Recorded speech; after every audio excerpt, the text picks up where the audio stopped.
యుగాలు మారినా, కాలం ప్రవహించినా చావులేని ఆ చిరంజీవి రామనామాన్ని స్మరిస్తూ భూమిపైనే ఎక్కడో ఒకచోట ఒక పవిత్రమైన గుహలో నిశ్చలమైన ధ్యానంలో ఉన్నారు. ఇది మన పురాణాలు చెబుతున్న సత్యం. కాని ఆ ధ్యానం భగ్నమైతే, ఆ నిశ్చలతో హింసగా మారితే, ఆ శాంత స్వరూపం అధర్మాన్ని దహించే రుద్రుడిగా మారితే, హనుమాన్ సినిమాతో అంజనాద్రి అనే ఒక కొత్త ప్రపంచాన్ని పరిచయం చేసి ఒక సామాన్యుణ్ణి సూపర్ హీరోగా మార్చిన దర్శకుడు ప్రశాంత్ వర్మ ఇప్పుడు తన సినిమాటిక్ యూనివర్స్ లో అత్యంత ప్రతిష్టాత్మకమైన, అత్యంత శక్తివంతమైన అధ్యాయానికి తెరలేపుతున్నారు. అదే జై హనుమాన్. ఇది కేవలం ఒక సినిమా కాదు, ఇది ఒక దైవిక యుద్ధం.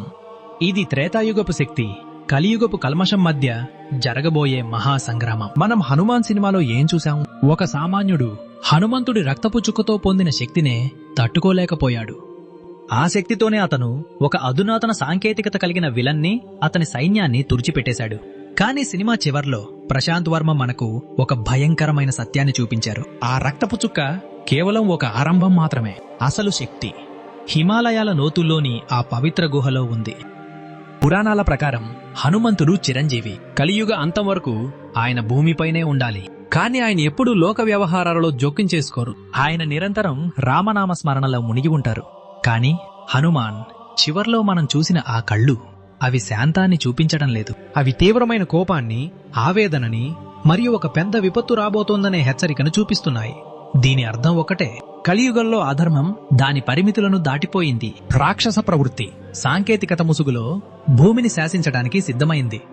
ఆ పాపం యొక్క కాక, ఆ అరుపులు ఆ చిరంజీవి ధ్యానాన్ని భగ్నం చేశాయి. ఇప్పుడు ఆలోచించండి, ప్రశాంత్ వర్మ సృష్టించిన ఈ ప్రశాంత్ వర్మ సినిమాటిక్ యూనివర్స్ లో పురాణాలు కేవలం కథలు కావు, అవి వాస్తవాలు. హనుమాన్లో ఒక కుగ్రామంలో పురాతన శక్తి, ఆధునిక సైన్స్ మధ్య ఘర్షణ చూశాం. జై హనుమాన్లో ఆ స్కేల్ ఊహకందని విధంగా పెరగబోతోంది. మన పురాణాలలో రాక్షసులు అంటే కొమ్ములు ఉండి వికృతంగా ఉండేవారు కాదు. వారు కూడా చాలా మేధావులు, మాయావులు మరియు గొప్ప శక్తులు కలిగిన వారు. వారు తమ శక్తులను లోకాన్ని పీడించడానికి ఉపయోగించేవారు. కలియుగంలో రాక్షసులెవరు? వారు మన మధ్యే ఉన్నారు. వారు అత్యాధునిక సాంకేతికతను, కృత్రిమ మేధస్సును, జన్యు మార్పిడిని మరియు ప్రపంచ ఆర్థిక వ్యవస్థను నియంత్రిస్తున్న మేధావి రాక్షసులు. వారు ప్రకృతిని నాశనం చేస్తున్నారు, మానవత్వాన్ని చంపేస్తున్నారు మరియు తమను తాము దేవుళ్లుగా భావిస్తున్నారు. ఈ ఆధునిక రావణులు, ఈ కలియుగ కంసులు ఒక పవిత్రమైన పురాతన శక్తి కోసం వెతుకుతున్నారు. బహుశా వారు హనుమాన్లో చూపిన రక్తపు చుక్కలాంటి శక్తివంతమైన వస్తువు కోసం, హనుమంతుడి జ్ఞానం కోసం వెతుకుతుండొచ్చు. ఆ వెతుకులాటలో వారు మానవత్వాన్ని, ప్రకృతిని ఘోరంగా హింసిస్తారు. ఆ హింసే ఆంజనేయుడిని నిద్రలేపింది. ఒక్కసారి ఊహించుకోండి, ఎత్తైన ఆకాశ హర్మ్యాల మధ్య అత్యాధునిక డ్రోన్లు, లేజర్ ఆయుధాలు మరియు రోబోటిక్ సైన్యం మధ్య 6 అడుగుల మనిషి కాదు, త్రేతాయుగపు మహావీరుడు నిలబడి ఉంటే, ఒక చేతిలో ప్రాచీనమైన గద, మరో చేతిలో రామనామ జపం. ఆయన ఒక ఉప్పెనలా, ఒక తుఫానులా ఆ నగరాల మీదకు దూసుకొస్తుంటే ఆ దృశ్యం ఎంత భయానకంగా, ఎంత అద్భుతంగా ఉంటుంది.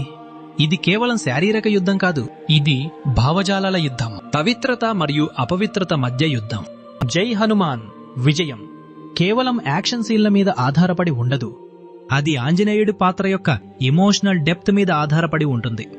మనం హనుమంతుడిని ఎప్పుడూ ఒక భక్తుడిగా, ఒక సేవకుడిగా, ఒక శక్తివంతుడిగా చూశాం. కానీ ఒక సామాన్యుడి కోణంలో ఆయనను ఎప్పుడు చూడలేదు.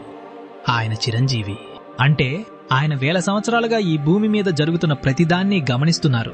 ఆయన మానవత్వం యొక్క ఎదుగుదలను చూశారు మరియు వారి పతనాన్ని కూడా చూశారు. ఆయనకు ఒక గొప్ప ఆవేదన ఉండాలి. నేను ఎవరి కోసం జీవిస్తున్నాను? ఈ లోకం ఎటు వెళ్తోంది? నా స్వామి రాముడిచ్చిన ఈ భూమి ఇలా పాపంగా మారుతుంటే నేను చూస్తూ ఎలా ఊరుకోవాలి అనే ప్రశ్న ఆయనను వేధిస్తూ ఉండాలి. ప్రశాంత్ వర్మ హనుమంతుడిని ఒక గాడ్ లాగా కాకుండా ఒక క్యారెక్టర్ లాగా ప్రెజెంట్ చేస్తారని నేను భావిస్తున్నాను. ఆయన కోపం వెనుక ఒక కారణం, ఆయన శాంతం వెనుక ఒక కథ ఉండాలి. మొదట ఆయన మానవులను అసహించుకోవచ్చు, వారి స్వార్థాన్ని చూసి విసిగిపోవచ్చు. కానీ బహుశా ఒక సామాన్య మనిషి, హనుమాన్లోని హనుమంతు లాంటి వ్యక్తి తన స్వార్థాన్ని వదులుకుని ఇతరుల కోసం త్యాగం చేయడం చూసినప్పుడు ఆంజనేయుడిలో మళ్లీ ఆశ చిగురించవచ్చు. ఈ కలియుగంలో కూడా ధర్మం ఇంకా బతికే ఉంది, నా అవసరం ఇంకా ఉంది అని ఆయన గ్రహించే ఆ క్షణం ఆ సినిమాకే అత్యంత ఎమోషనల్ హై అవుతుంది. ఆయన సేవకుడిగా కాదు, ఒక రక్షకుడిగా మారతాడు. ఆంజనేయుడి యొక్క ఈ ఆంతరంగిక ప్రయాణం మరియు ఆయన తీసుకునే విశ్వరూపం ప్రేక్షకులకు గూస్ బంప్స్ తెప్పించడం ఖాయం.